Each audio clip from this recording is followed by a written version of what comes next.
speaker and then our ending keynote for closing before we end the stream. So please, please, please, if you've not done this yet, make sure you first like, comment, subscribe. What's been your favorite part? If you're watching the stream, you've been enjoying it, smash the like button. And of course, why we are here today is to help the amazing next gen cyber ed as we work on our goal to our $5,000 donation.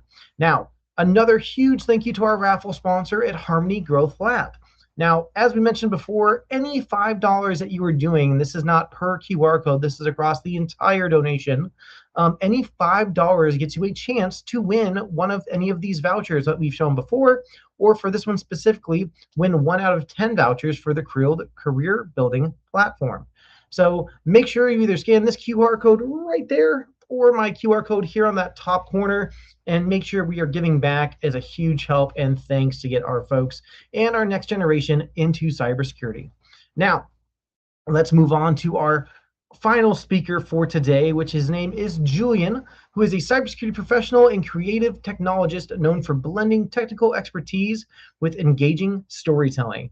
Drawing from decades of experience spanning from 1990s through today, his work combines cybersecurity, OSINT research, technology, and real-world observations into presentations that are equal parts entertaining and practical. Through his unique perspective, Julian demonstrates how creativity and cybersecurity intersects, sharing lessons learned from years of research, technical work, and hands-on experience. His sessions inspire audiences to think differently, apply new ideas, and their own careers. Now, cybersecurity throughout this fresh, innovative lens, I would love to introduce and bring onto the chat Julian. So let me pull you out from the back room. And there we go. How's it going, Julian? Hey, it's going all right, Andrew. How are you doing today? I'm doing excellent, man. Hopefully, you've been having a good week and a good start to our weekend on this amazing Saturday. Yeah, the sun has come out. It was raining a little earlier. I'm in the Chicagoland area, so Oh, nice. yeah, sun is shining now. Actually, just at the start of this talk here. So, Well, perfect, Julian. Well, I'm excited to hear this talk as well. And as I've mentioned before, I'll be in the back running the slides, answering some comments and stuff, and adding in some commentary as we go out through the channel.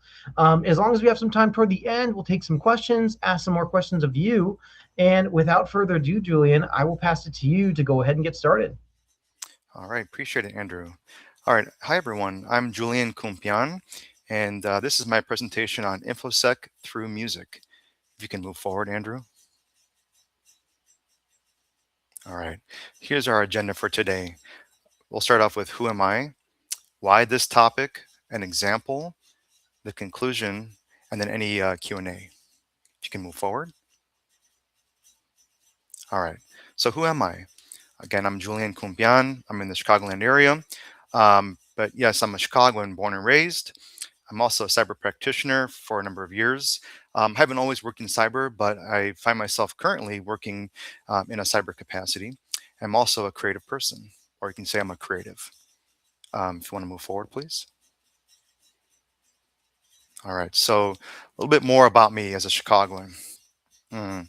Growing up, it was a diverse neighborhood that I was in.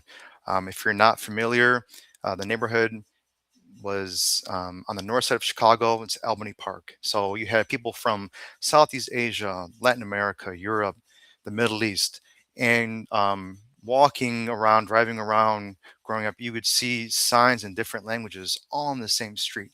So this environment exposed me to the greater world, let's say, within my own neighborhood. And maybe not everyone can experience that themselves, but you might be able to find little hints of diversity. If it's not within the people who are in your area, your neighborhood, your city, it could be the biology of the animals and the plants, or again, you might just be able to find little instances of where there are diverse elements. And that brings me to my main point here. So when it comes to, as it would apply to cybersecurity, it's important that you know your environment. You have to know your users, the devices, your network. And if you don't, you're putting yourself in a situation where anybody might be able to come in and sit and stay persistent. So it's important you know your environment. Just like you would know your environment of your neighborhood or your city, know your cyber environment. All right, and then there are your threats. They're your threats to your neighborhood, your city, your network, and it's really important that if you don't know your environment, how can you best defend against it from the threats? There are internal threats, there are external threats. So one way I can think of it is, there are people in your own family, your own home, perhaps it might be taking things without you knowing. um, could be people in your own neighborhood who could be, in a sense, an internal threat to your own neighborhood, much like an insider threat actor at a company could be a threat, yes, to that organization leaking sensitive information. Now you have your external players, your external threats that can vary. It's not just, always necessarily a person or people. It could be the elements. It could be a neighboring city or state or nation, um, and a cyber attack, or it could be someone physically coming in and doing something. So yes, there are the internal and the external threats to your own neighborhood, your home, your city, much like there would be in your cybersecurity environments. And if you, again, don't know those environments well, how can you best defend against these types of threats? Moving forward, to stay on this slide though, talking about availability, that is going to be, again, thinking about when will I have my power available? When will I have my internet connectivity available?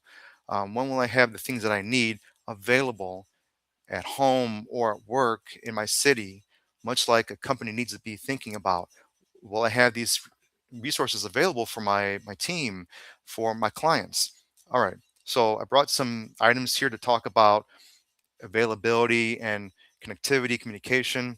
Something fun just to kind of highlight here, and kind of like a side note, the theme I would say overall about this talk is communication and securing your communication.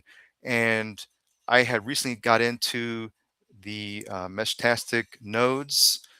Here is one that I have. You don't even need to use a cell phone or have the internet, and you can communicate with others. So let's say, yeah, internet connectivity is down, your cell phone isn't working, it's lost, whatever.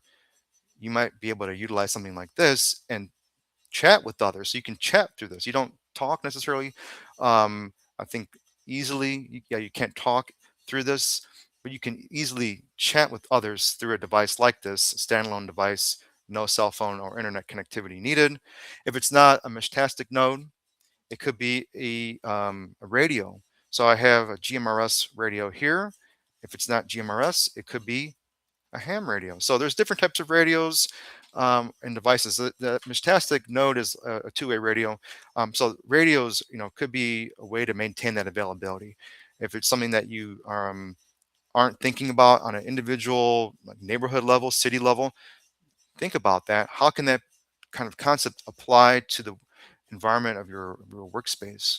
And where are your backup forms of communication, if you need to have them? So again, you can find that connection between your own world, your personal world, your neighborhood, your home, to the work you might be doing already or could get into on a cyber capacity. All right, and then I'd say, lastly, as a threat, physical security. You can think about, yeah, what are these threats going to be doing? Are they going to be physically present in my home or near my home? So if you can think about that again on a personal individual level and how that applies to your work environment, that's also really important. Find those connections, much like I have as someone in my own city.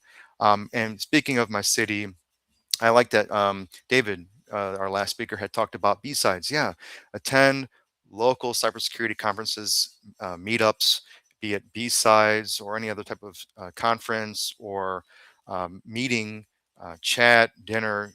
There's a number of them, I'm sure. And if it's not maybe in person, maybe it's virtual. And so it's important to really work well with those on a cyber level locally, much like you should, I'd say, also work with people in your own area, because you never know when you might need to lean on them for whatnot. All right, you can move forward, Andrew, to the next slide. Okay, so a little bit about myself as a cyber practitioner. Going back to the 90s, I'm a young student, and I'm also, though, learning about the world and threats. And so I'm going to highlight something called identifying connections or to identify connections. And so, um, kind of branching from my local view, talking about Chicago to maybe a wider scope.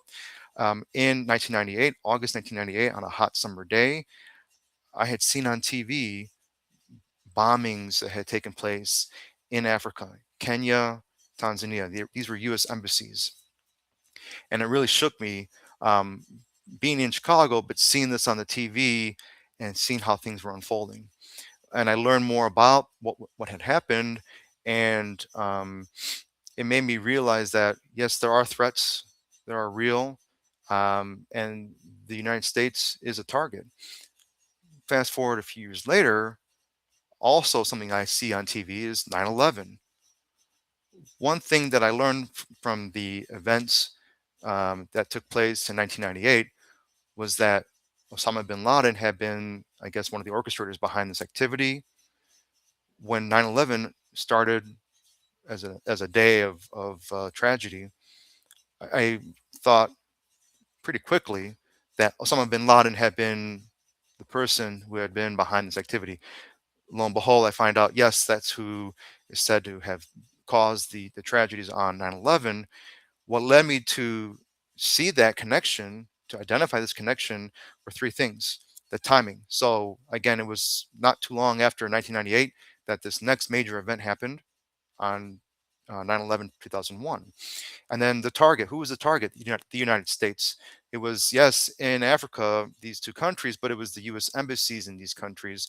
It was the United States and our institutions that were the target on 9/11. And then lastly here, the third thing was the technique, a massive attack with an explosion in and around a building. So that was something, again, I had identified and seen and made that connection. Would I say that was like all I needed to do and my job was done, or anyone's job would be done at that point? No, but I think it's a good way to have a start about what's going on. So if you're faced with some kind of attack, it's important to maybe right away identify, is there a connection to something that maybe you had seen elsewhere or before? And could it be that? Maybe it is, but dig a little deeper to validate that. If you want to move forward, please. Okay. Yes. And then the next kind of section here, in my experience as a cyber practitioner, as a student. So in the early 2000s, I had done a lot of studying with the CIA World Factbook. Now, actually, just recently, earlier this year in February, this World Factbook was discontinued.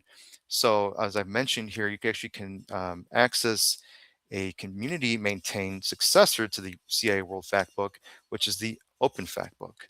Now, why am I bringing this up?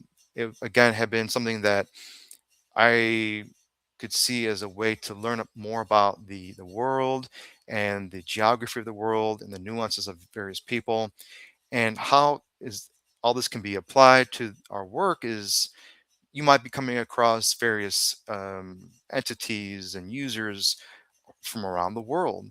And if you know more about them, you can better understand uh, why maybe they're doing certain things or not doing certain things. So again, it's those nuances that you can learn more about through something like a World Fact Book, be it the CIA World Fact Book and maybe back publications, or something more contemporary, which is this Open Fact Book, and see how it can apply to your analysis, to develop your analysis and make it more specific to people and places and their culture, their geography. Okay, if you want to move forward, please. Thank you. All right, the next section here. In the 2000s, I had interacted at times with people who are using a service called the IP relay service. So, yes, this is something that took place through a phone, but it's something that also involved the internet. And I'd say overall, this is about social engineering. So the way it's broken down is that you have an internet chat that someone can have from their home, and they're chatting with an operator, a phone operator, that also is chatting with you. And then this phone operator can then call somebody that you'd want to have called. and you are having a conversation through this intermediary who's this phone operator. So somebody who may be hard of hearing or deaf can use this type of service where they can chat from the privacy of their own home to this phone operator. Phone operator speaks on their behalf to the person that they're calling. What took place quite often in the 2000s is that people were utilizing this and committing fraud and trying to, in a sense, social engineer people. So overall, the main thing is it's important that you trust that this is something that would be used for good. People that may, yes, need this as a service, but it's important that you verify this. And then if there's instances where people are utilizing something like this, if not necessarily just maybe making a call, you have to report that abuse as well. Otherwise, it can just get out of hand, like it I think had at one point. Things are a little bit more controlled now, but this is an example of something that I had experienced where people were trying to social engineer me. I had to validate that, and I know that people could get calls, deep fake calls, and may just be someone who's really good at social engineering. You have to verify those types of activities, much like someone would when they had these types of calls made through this relay service. Okay, if you want to move forward. Okay, and I'd say lastly here, talking about experiences as a cyber practitioner, as a student. In 2006, so looking back 20 years ago, I actually had involvement with AI synthetic voices and making sure that what was heard sounded good or good enough. And so a lot of trial and error. And actually, the best way to get my output to sound as best as possible was to often manipulate my input so that I get that best output. And if I needed to try unique things, again, that's what would work well for me to get that best output. And so, how can you apply this to your own life and work? If you don't have the best systems to get those best outputs, what can you do to manipulate your inputs to get better outputs? And it's often, thinking about how to work with those imperfect operations. Sometimes things aren't going to always work as you would like them to. Well, how can you be flexible and know how to navigate and utilize things so that it works well for you? I mean, I'd say basic troubleshooting, but it can be applied to, people who are users of the web, yourself, and maybe the people that you are in service to. And one kind of simple way to think about this is there might be times where if you click on a link or part of the page that you're looking at in a certain way, it might actually work better if you click on it one way or the other. Again, you find those little nuances, those imperfections that you might need to lean on to then get the best results. Again, I'm just giving you one example of clicking on something, but I've actually experienced that in recent times where if I click on something once and it doesn't work, if I clicked on it longer, then it actually ended up working. Is that right? Is that normal? Maybe not, but it worked well for me because I found a way to have it work. Okay. If you want to move forward, I'd appreciate it. All right. So I talked a lot about myself, my years of development, working, and how it may apply to someone working in cyber today or may want to work in the future. And now let's talk about this topic, which is InfoSec through music, kind of shining on my creative kind of point here. And so when a message needs to be conveyed in a confidential manner, music can be used as an inconspicuous medium. Okay, so we're going to see more about that in a moment. I also will say that communicating confidentially is not the only way that music can be used in information security. A couple examples I'll give you would be one, you may have heard about Janet Jackson and her Rhythm Nation music video, and a frequency from that music video around certain hard drives can actually cause a denial of service attack. And so it's the way that this hard drive and its resonant frequency interacts with the frequency from this music video that things clash and end up causing this denial of service attack. So there's a sound, in a sense, a music element that is involved in this industry, and became such a big concern. It got its own CVE. Another example could be CISA. You may have heard of the Cybersecurity Infrastructure and Security Agency. They have put out little videos in a couple of years, last couple of years rather, that talked about cybersecurity topics, but set to music and animation. And I thought that was really creative. And so it might be through music, something creative as a visual element to convey a message more about cybersecurity.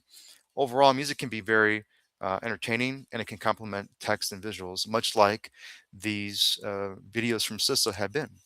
All right, if you want to move forward, please. All right. So now we're going to get into the main kind of element here. We talked about why am I'm even here as a practitioner. All right. So I have a message, and it's the message, and it's plain text stating CyberLab Con, the name of this conference. I had taken CyberLab and Con and assigned Chicago area codes to each of these words. So cyber would be 312, lab would be 773, and con would be 872, which is like an area that encompasses 312 and 773 if you're not familiar. So I take this plain text message, CyberLab Con, I encode each word with a Chicago area code. Each of these are 3 digits long, and there's my plain code using Chicago area codes. One thing I will point out is this is my picture I had taken from the edge of the Sears Tower, Willis Tower, however you may refer to it. You also may have seen a photo that I had put it in the slide deck earlier of the city of Chicago, little elements of my own creative work in addition to what I'm going to be showing here. So, okay, move forward to the next slide. Thank you so much. All right, so I have CyberLab Con assign those 3 digit area codes. It's a 9 digit code, and I want to encrypt this message. And so encrypting a message using a one-time pad is unbreakable encryption. And this is only possible if the key is random, the key is as long as the plain text or plain code, which is going to be this 9 digit code we have, and the key is only used, excuse me, it's only used once. Additionally, we want to make sure that no one else gains access to this key. That's really important. All right. So what I have shown here in red, blue, and black is my key overall. And the first 5 digits, um, I'll talk about those as well as the blue digits here. Now, again, like I mentioned here, this is part of a one-time pad that I made using random numbers generated from rolling 5 10-sided dice. I have one of those 10-sided dies or one die, and it's right here. And this is really important because it creates true random numbers as opposed to pseudo random numbers that could be generated through a computer. I'm using something that's physical. All right, like I mentioned, the first 5 digits in red, that's the ID for this key overall. And then the numbers in blue are the specific part that I'm using as a key to encrypt my 9 digits that I had dealt with already from those area codes. If you want to move forward to the next slide, I'd appreciate it. Okay, and so we have our plain code, 9 digits. We have the key that is in blue. And then what I had done is used modulo 10 subtraction. And so how that works is 3 minus 3 is 0. And then you will look and you think, well, 1 minus 9, how is that 2? Um, that would be where in that 9 from 1, it would actually be put a 1 next to the 1. So that's 11. Subtract 9 from that, then you get 2. If the key value is greater than the value of the plain code, and you would get a negative number, that's when you'd want to put that like 1 next to the plain code number itself to then get a positive number as part of your encrypted message. All right, so I did the subtraction for each of those columns, we can call it, and then I got my encrypted message, which is 9 digits long. And are we done? Not quite. If you can go to the next slide, please. I took the encrypted message that we have, 9 digits, and I took that 5 digit key that we saw earlier, and I put it all together. So we have the key ID and the encrypted message, And I take this overall message and I turn it into music where I assign each value to a note on a scale. And so took this overall ID and 9-digit string and made it into a motif. We can call it or a melody. And it's something where how do you deliver this to have your recipient hear it? Well, it might be that they could stream it off something just as music, or it could be where it's music that accompanies a short form video that is something that would need to be seen and marked down on at a given date and time to have that message received in the best way. All right. And not sure if we can play the music, stream it live. If not, I have a URL that should hopefully be able to get to you as an audience. But Andrea, I guess I'll pause and ask. There's a link to a page that would have the music. Not sure if we can play it. If not, we can just go to the next page here. All right. Well, like I said, And, we can get that URL, I think, shared. But in conclusion, music is a universal language, and the next time you hear music, it might be actually more than what meets the ear. I have my references here, talking about some of the things that I highlighted. I don't know if we have a way to get that URL shared out in a chat, either now or maybe right afterward, Andrew. yeah, I dropped it in the chat. I don't know if we Okay. can play it, unfortunately, Julian, but no, fantastic and love the references, man. So, few questions I saw coming through and on the backside too. So, what drove your passion for music embedded with the encryption kind of getting to combine the two? Great question. I think it's something that you know it's a medium first and foremost, and we think about, well, how are we going to be getting our information? Is it going to be uh, always going to be shown as text on a screen? It might be something we need to hear. If we can't receive that text, um, or maybe it's something where, yeah, we can't see because we have an ailment or a handicap. Maybe something then needs to be heard and not seen at all. So it could be for a number of reasons why someone would want to have something heard versus being seen on the screen. I just think it's an alternative, a backup, something creative that can either complement the text or be used in lieu of having text for whatever reason. No, fantastic. And Julian, don't know if you have any other plans for any conferences this year, but where are some ways folks can find you or try to connect? You can find me on LinkedIn under my name. I will not be at any conferences in person. I will be speaking at another like web-based event next Thursday called ThursDef. You can look that up. Again, ThursDef, DEF, like defense. Um, I will be, yeah, in Chicago. People who may want to meet with me, yeah, reach out. There are different local events, like I mentioned. But yeah, no major conferences. I would say this year. Went to a number last year in person, but this is great that we're able to meet virtually. Um, it just works out, I think, really well for me and probably for many others.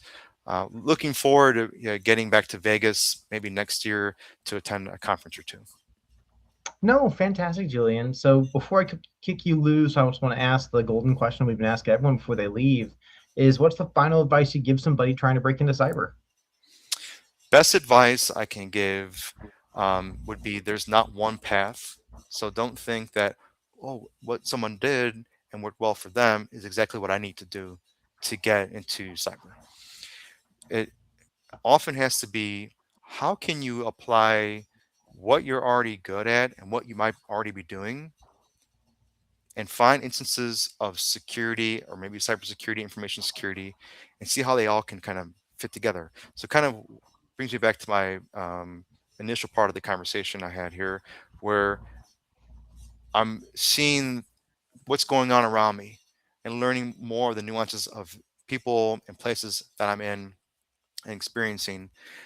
And how can this relate to something in a cyber capacity? Drawing those connections, using again what you're already good at, Yeah. can help you find your way, your path that you make for yourself, not where you follow someone else's. And it's also really important that you define though what you would like to do, because cybersecurity is very broad, right? And so someone could say, I want to get into cybersecurity. If you can narrow it down a little bit further, it's really important, because you don't want to just be a generalist. You want to find that, what are you really good at? Is it offensive security? Is it cyber threat intelligence? Is it working in a SOC? Is it something GRC related? If you can understand what that might be early on, and it may not be easy, but if you can, that's really important. It might be where you take some time to figure out what you really like, but the main goal is to find out what it is that you want to zero in on, and then focus on that, and not be a Yeah. generalist, because that, I mean, that you're not going to then find that best path. It's important to be flexible, but yeah, in summary, make your own path. Try not to see what others are doing, because it may not always work for you. See how you can make those connections between what you're already doing, your own environment, how it can apply to a cyber capacity. No, fantastic, Julian. And yeah, I loved it. So we did drop the SoundCloud into the chat. So make sure you please check that out to hear the amazing encryption slash music that can kind of come within cybersecurity. And it's actually funny. I did not know Janet Jackson's soundtrack actually warranted a CVE. So that's actually a pretty fun fact. That's going to be something like Cyber Jeopardy kind of worthy of information. So really cool. Well, Julian, really appreciate your time today. We really appreciate you coming on to share your story, share that information, and help us with our amazing presentation on helping next gen cyber ed as we're doing our fundraiser. So please like, comment, subscribe, reach out to Julian in the comments, also connect with him on LinkedIn. And Julian, I will go ahead and kick you back to the back chat where we'll continue the rest of the stream and continue on with the rest of the day. Thanks so much for joining us today. Thank you, Andrew, and thank you, everyone. Take All right, everybody. Well, hey, I'm going to queue us up.